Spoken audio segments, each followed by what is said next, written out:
자, 이번 시간은 민법 계약입니다. 그래서 주택임대차보호법상의 임차인의 계약 갱신 요구권. 네, 2020년도에 개정된 그 내용이죠. 그래서 제가 이걸 뽑은 이유는 작년 2021년도에 뭐가 나왔죠? 상가 임대차 보호법상의 임차인의 계약갱신 요구권이 나왔습니다. 네, 사실상 개정된 거는 주택임대차 보호법상의 계약갱신 요구권이었는데 상가 건물 임대차 보호법상의 임차인의 계약갱신 요구권을 출제한 거죠. 그러니까 출제위원이 소위 좀 우리 수험생 뭐 표현이 어떨지 모르겠지만 연맥인 겁니다. 이거 연맥인 겁니다. 그래서 제가 여기 쇼트에 나와 있는 게 이런 부분이죠. 2021년에 상가 건물 임대차 보호법상의 임차인의 계약갱신 요구권에 관해 설명하시오. 사실상 상가 건물 임대차 보호법상의 계약갱신 요구권은 최근에 개정되지도 않았어요. 2014년도에 개정되고 개정된 적이 없는데 왜 이걸 냈냐? 이거는 말씀드린 대로 우리 수험생을 연맥이려고 하는 의도가 다분히 보였다. 그래서 굉장히 당황했을 것 같습니다. 아니, 나는 주택임대차 보호법상이 나올 줄 알고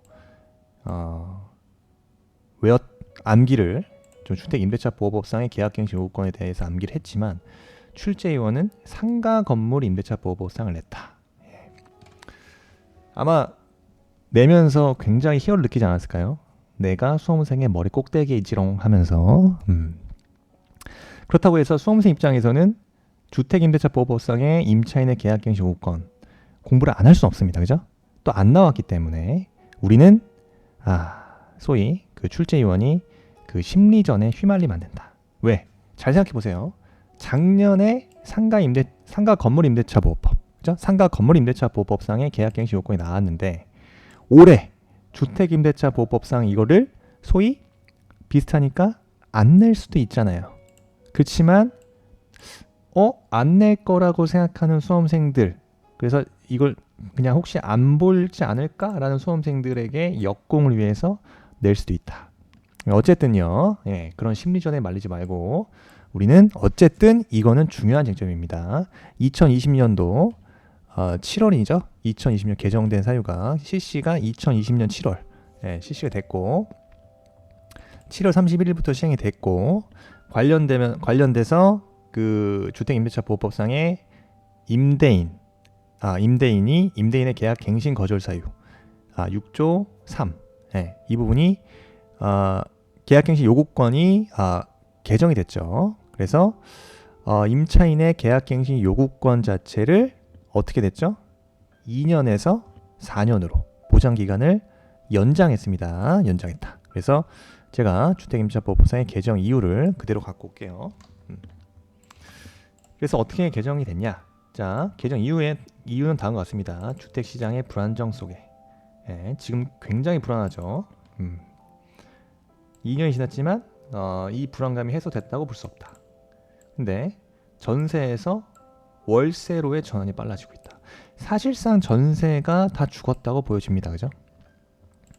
전세에서 월세로의 전환이 빨라지고 주택 임대료가 상승함에 따라 말해 뭐해 임차 가구의 주거 불안과 주거비 부담이 가중되고 있으나 현행법으로는 안정적 주거 보장을 하기 위해서 충분하지 않다.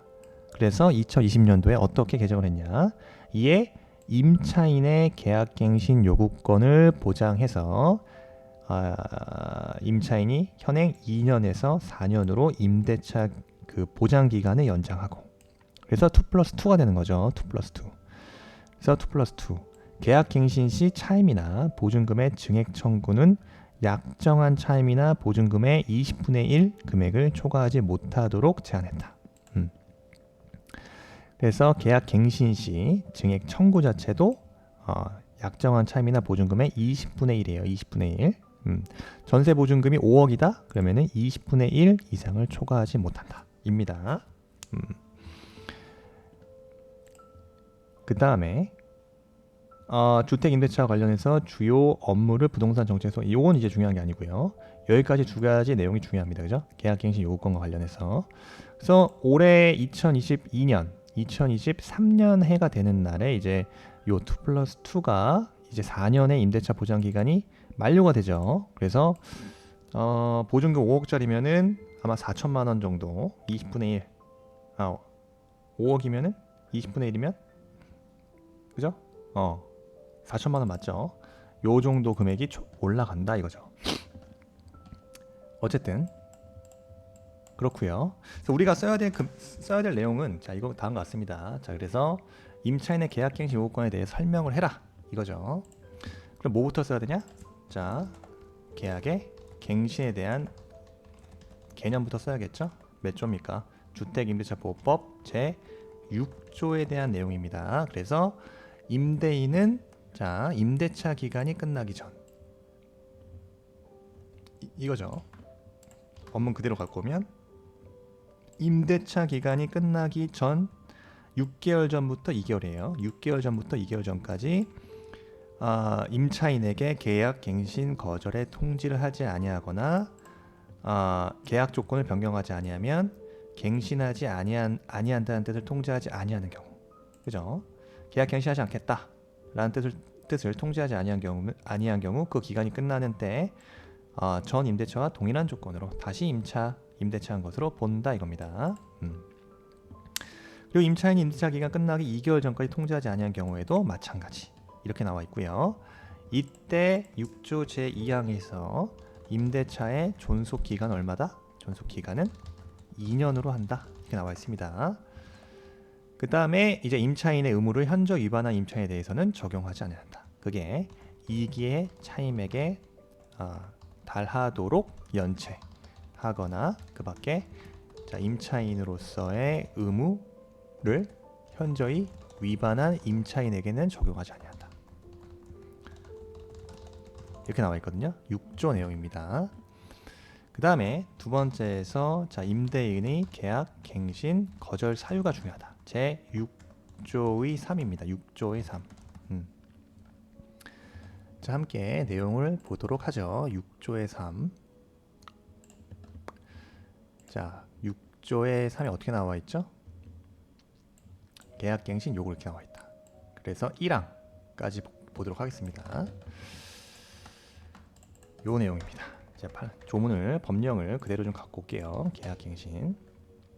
그래서 6조 3에서 자 6조에도 불구하고 임대인은요 임차인이 6조 1항 전단의 기간 이내에 계약갱신을 요구를 한 경우 거절하지 못하는 게 원칙이죠. 네.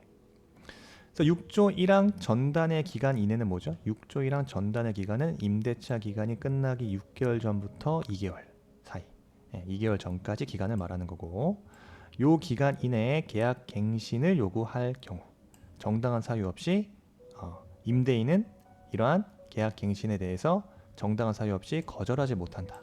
그럼 정당한 사유가 뭐냐 이겁니다. 여기서 정당한 사유. 그래서 다음 각호의 어느 하나에 해당하는 경우에는 그러하지 아니한다. 이게 나와 있죠. 또 이게 정당한 사유를 보는 거다. 즉 계약갱신 거절할 수 있는 사유다 이겁니다.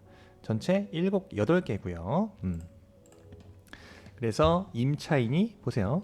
2기의 차임액에 해당하는 금액에 이르도록 차임을 연체한 사실이 있다. 이거죠. 2기 기억하시고, 임차인이 거짓이나 그 밖에 부정한 방법으로 임차했다. 그 다음에 합의했다 이미. 그래서 임대인 임차인에게 상당한 보상을 서로 합의했다. 그 다음에 임차인이 임대인의 동의 없이 목적주택의 전분의 일부를 전대해버렸어. 그러면 정당한 사유가 인정된다. 그래서 계약갱신 거절할 수 있다. 임차인이 임차한 주택의 전부나 일부를 고의나 중대한 과실로 파손했다. 6호 임차한 주택의 전부 일부가 멸실되어 임대차 목적을 달성하지 못했다.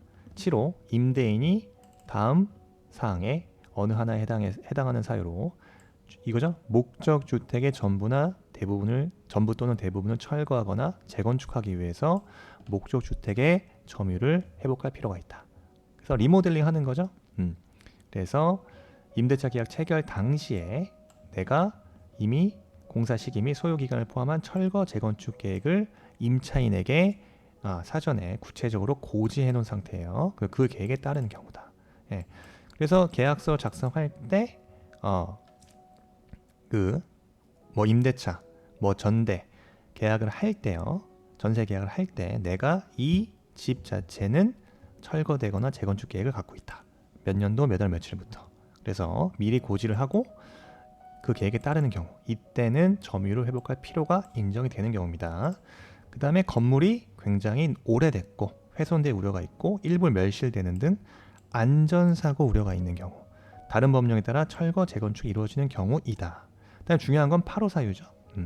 대부분 요것 때문에 임차인들이 어떻게 되는 거예요? 나가야 되는 겁니다. 이다 임대인이 목적주택에 실제 거주하려는 경우, 실제 거주하려는 경우에요. 그 밖에 임차인이 임차인으로서의 의무를 현저히 위반하거나 임대차를 계속하기 어려운 중대한 사유가 인정되는 경우, 중대한 사유가 있는 경우다.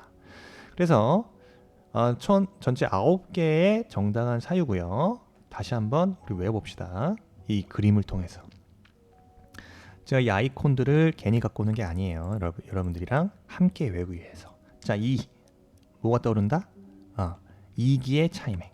자, 2기의 차임액에 해당하는 금액에 이르도록 차임을 연체한 사실이 있는 경우. 그 다음에 얼굴 표정 보세요. 누가 봐도 거짓부렁이. 그죠? 거짓이나 그 밖에 부정한 방법으로 임차한 경우. 그 다음에 합의한 거죠. 그래서 이미 서로 합의해서 임차인에게 뭘 제공했다? 상당한 보상을 제공한 경우. 돈이요, 돈. 그 다음에 4호요. 임차인이 일부 임차한 주택의 전부나 일부예요. 전부 또는 일부를 전대한 경우죠. 전대한 경우. 그 다음에 이 집에서 또 떠올려야 되는 게 망치 보세요. 망치. 임차인이 임차한 주택의 전부나 일부를 고의나 중대한 과실로 파손시킨 경우입니다. 파손시킨 경우. 그래서 6호 사유는 뭐죠? 파손됐어. 그 다음에 혹은 임차한 주택의 전부 또는 일부가 멸실되어서 임대차 목적을 달성하지 못한 경우. 요 망치를 통해서 떠올리시면 되고요. 그 다음에 요거 보세요. 재건축. 그렇죠? 재건축 계획, 철거 또는 재건축 계획입니다. 리모델링이요.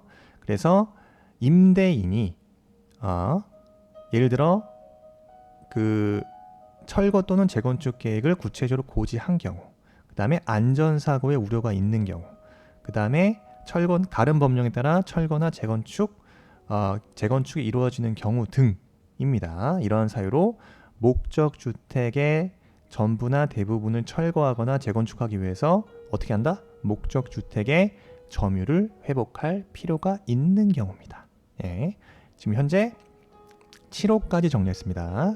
이 아이콘으로 최대한 떠올리는 연습을 해보시는 게 좋다. 그 다음에 이게 뭐 하는 거죠? 실거주입니다. 실거주. 그래서 임대인이 바깥에 살다가 다시 들어온다는 거예요. 이렇게 들어오는 거예요. 다시 외부에서. 그래서 실제 다시 여기서 임대인은 임대인의 직계 존비속 포함이에요. 임대인의 직계 존비속이 목적 주택에 실제 거주하려고 하는 경우입니다. 아시겠죠? 그 다음에 그 밖에 임차인으로서의 의무를 현저히 위반하거나 임대차를 계속하기 어려운 중대한 사유가 있는 경우에는 여기 임대인이 임차인의 계약갱신 요구를 거절할 수 있더라. 6조의 3 중요합니다. 요 정도는 이제 우리가 시험 범위할 때 기억하고 있어야 된다. 텍스트를 암기가 안 되면 이런 그림이라도 잘 기억하고 계시면은 여러분들이 9가지 사유 그럴싸하게 적어낼 수 있으실 겁니다. 그 다음 3 효력이에요. 효력. 계약갱신 거절 사유 확인했고요. 그 다음에 효력은요. 갱신 기간 예를 들어서 6조의 3의 제 2항입니다. 갱신 기간. 그래서 임차인은 계약 갱신 요구권을 몇 회? 1회 하나요? 행사할 수 있다. 한 번 할 수 있는 거예요. 행사할 수 있다. 그러니까 2+2입니다. 존속 기간 2년이기 때문에 2+2 지나면 계약 갱신 요구권을 행사할 수 없는 거죠. 그래서 1회에 하나여 행사할 수 있다. 이 경우 갱신되는 임대차의 존속 기간은 임대차의 존속 기간은 2년이에요. 2년. 2 하고 계약 갱신에서 2년까지. 2 플러스 2다. 이거. 그 다음에 갱신 내용을 살펴보면 갱신 내용. 그러면 갱신이 되게 되면 갱신되는 임대차는 전 임대차와 동일한 조건으로 다시 계약된 것으로 본다는 거고요. 6조의 3항이죠. 그 다음에 중요한 조항은 이제 7조입니다. 7조 차임 증감 청구요. 차임 증감 청구. 자, 이것도 계약갱신. 자, 본문에서 6조 계약갱신 요구. 그 다음에 7조 중요하죠. 6조의 3과 7조요. 자, 이렇게 나와 있습니다. 7조 차임 증감 청구요. 요것도 중요한 조문이다.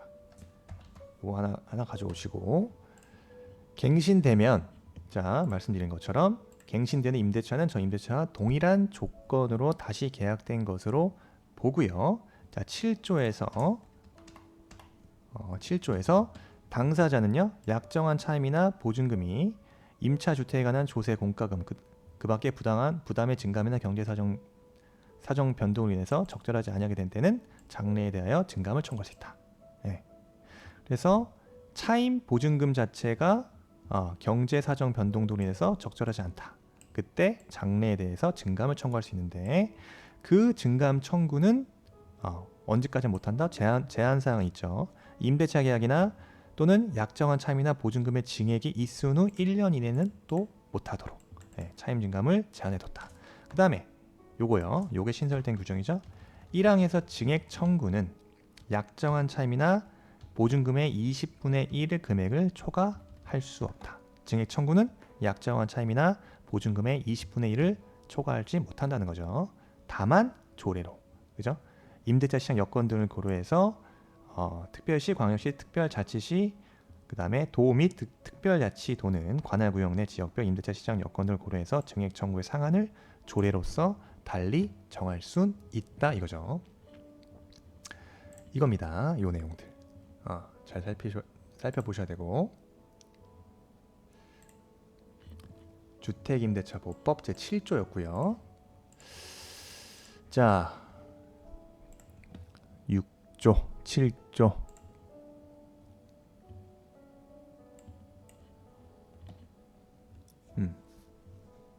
됐죠? 그 다음에 써야 될 게 뭐죠? 계약갱신 내용. 그 다음에 7조 2항까지 받고, 중요한 건 이거죠. 세 번째, 자, 임대인의 손해배상 책임이요. 요즘 6조 3의 제5항, 6조 3의 제5항 중요합니다. 6조 3의 제5항이 뭐라고 나와 있냐면 이렇게 나와 있습니다. 임대인은 제1항 8호입니다. 제1항 8호 사유가 뭐죠? 요거 1항 8호 사유. 임대인이 혹은 임대인의 직계 좀비소 포함한 임대인이 목적 주택에 실거주하려는 목적이죠. 그러니까 실거주 사유로 갱신을 거절하였음에도 불구하고, 이거 해석을 잘 하셔야 돼요. 갱신 요구가 거절되지 아니하였더라면, 여기서 일단 끊어야 돼요. 약간 말이 좀 어려워요. 내 갱신 요구가 거절되지 아니하였더라면 갱신되었을 기간이 만료되기 전에 끊고, 정당한 사유 없이 제3자에게 목적 주택을 임대한 경우, 누가? 임대인이 다른 또 제3자에게 정당한 사유 없이, 그러니까 사실상 실거주를 했다? 안 했다는 거죠. 그러니까 실거주를 하려고 계약갱신, 그러니까 갱신을 거절했음에도 불구하고, 이렇게 해석하는 거예요. 근데 사실은 실거주를 하지 않고 갱신되었을 기간이 만료되기 전에 정당한 사유 없이 제3자에게 목적 주택을 임대해버렸어. 그러면 기존의 임차인 입장에선 굉장히 빡치겠죠. 뭐야? 네가 임대인, 너가 혹은 임대인의 직계 좀비소 포함해서 실제 거주하겠다는 이유로 내가 지금 짐 싸고 나갔더니 정당한 사유 없이 내가 아닌 다른 제3자에게 목적 주택을 또 임대해버렸네? 이렇게 해석하는 거죠. 그러면 임대인은 계약갱신 거절로 인하여 임차인이 입은 손해를 배상해라. 그래서 임대인은 당연히 임차인이 계약갱신 거절로 인해서 임차인이 입은 손해를 배상해라 이겁니다. 이 손해배상 규정 중요합니다. 주택임대차보호법에 있는 거예요. 상가임대차보호법에 이런 규정이 없어요. 그러니까 손해배상 책임에 관한 규정 자체가 주택임대차보호법에 있다. 실거주 목적을 이유로 다시 갱신을 거절하였음에도 불구하고 갱신 요구가 거절되지 아니하였더라면, 그러니까 앞에 뭐가 생략이 돼 있냐? 실제 거주하지 않고, 이게 생략이 됐다고 보시면 됩니다. 갱신 요구가 거절되지 아니하였더라면 갱신되었을 기간이 만료되기 전에 정당한 사유 없이 제3자에게 목적 주택을 임대했다. 임대인은 계약 갱신 거절로 인한 임차인이 입은 손해를 배상하라 이겁니다. 그죠? 그 다음에 그럼 손해배상의 범위에 대해서 6조 3의 제5항에 규정되어 있습니다. 6항, 이게 5항 내용이었고요. 제5항 6항에 이렇게 나와 있죠. 5항에 따른 손해배상액은 거절 당시 당사자 간의 손해배상액 예정에 관한 합의가 이루어지지 않는 한 다음 각호의 금액 중 큰 금액으로 한다 이겁니다. 이렇게까지만 디테일하게 쓸 필요는 없을 것 같습니다만 이 6항 내용도 어쨌든 우리가 좀 기억할 수 있으면 써주는 게 좋다. 자, 키워드는 이거예요. 계약 갱신 거절 당시 월 차임이 월 한 150만 원씩 냈다고 칠게요. 그때 이 월 차임의 3개월분이면 450만 원이죠. 그죠? 450. 네. 450만 원에 해당하는 금액인 것이고요. 그 다음에 임대인이 제3자에게 임대하여 얻은 환산 월 차임과 갱신 거절 당시 환산 월 차임 간 그 차액을 2년분에 해당하는 금액 이거예요. 그래서 제3자에게 150보단 더 받겠죠. 한 200 받겠죠. 50 더 얹혀가지고. 예. 그 다음에 갱신 거절 당시 환산 월 차임 150이었죠. 그럼 차이가 얼마입니까? 50만 원. 50만 원 곱하기 2년분이니까 24. 그렇죠? 그러면은 50만 원 곱하기 자, 쉽게 생각해서 곱하기 24는 얼마입니까? 1200만 원 정도 되겠죠? 이런 것들. 그러면은 1호 사유보다는 2호 사유가 더 클 것이고, 만약 3호 사유, 제1항 8호 사유로 인한 갱신 거절로 인하여 임차인이 입은 손해, 갱신 거절로 인하여 임차인이 입은 손해액도 환산했을 때, 요 세 가지 사항 중에 금액 중 더 큰 금액이 손해배상액이 된다 이겁니다. 아시겠죠? 요게 6항입니다. 6항까지 디테일하게 쓸 자신이 없다? 1항까지, 제5항까지는 써주는 게 좋다. 어쨌든 실거주 사유입니다. 실제 거주하지 않고 정당한 사유 없이 제3자에게 목적 주택을 임대한 경우에요. 그때는 임대인은 그 갱신 거절로 인해서 임차인이 입은 손해를 배상해야 한다까지 정리해 주셔야 되는 거죠. 그 다음에 이 정도 쓰면 돼요. 3항, 그러니까 효력에서 갱신 기간, 갱신 내용. 갱신 내용에서는 요거. 갱신 내용, 갱신되는 임대차는 저 임대차와 동일한 조건으로 계약된 것으로 본다. 요게 3항 내용이고요. 그 다음에 4항에 이렇게 나와 있습니다. 4항에 제가 제 7조를 보여드린 이유는 갱신되는 임대차는 전 임대차와 동일한 조건으로 계약된 것으로 본다. 다만 여기 나와 있죠. 차임과 보증금은 7조 범위에서 증감할 수 있다. 그래서 요 7조 내용도 중요합니다. 왜? 요게 신설됐기 때문에 7조 2항이 신설됐기 때문에 중요하다. 그래서 증액 청구는 요거 꼭 기억하세요. 약정한 차임이나 보증금의 20분의 1 금액을 초과하지 못한다는 거. 다만 그 지역, 임대차 시장 여건 등을 고려했을 때 증액 청구의 상한을 조례로 달리 정할 수 있다는 거 중요하죠. 그래서 갱신 내용에서 요것들, 그 다음에 7조 2항 내용, 그 다음에 임대인의 손해배상 책임을 지는 것까지, 사유까지 잘 정리하시면 되겠습니다. 자, 그리고 또 홍보할게. 마지막이죠. 자, 6월 22일 말씀드린 대로 집중 쓰기 연습을 함께 해보실 수 있는 집중 쓰기반 오픈했으니까요. 자, 요거 네이버 카페에 관련된 사항들 현장 강의입니다. 오시면은 지금 이런 PPT 문제도 같이 풀지만 이런 것들을 싹 정리해놨기 때문에 시험장에서 계속 그 목차는 반드시 갖고 가야 돼요. 기본서를 들고 가는 게 아니라 내가 뭐 기본서 들고 갈 거예요? 그러시면 안 됩니다. 어쨌든 200분 안에 쓰고 나오는 거기 때문에 못해도 뼈대, 뼈대는 써야 된다. 뼈대. 그다음에 여기에서 우리가 목차 제공된 이 목차에다 여러분들 자체적으로 키워드를 정리하시면 그게 곧 시험장용 여러분들의 그 비법 노트가 되지 않을까 싶습니다. 아무튼 6월 22일 날 이 현장 강의에 많은 관심, 많은 만관부 부탁드리겠습니다. 많은 관심 부탁드리겠습니다. 감사합니다.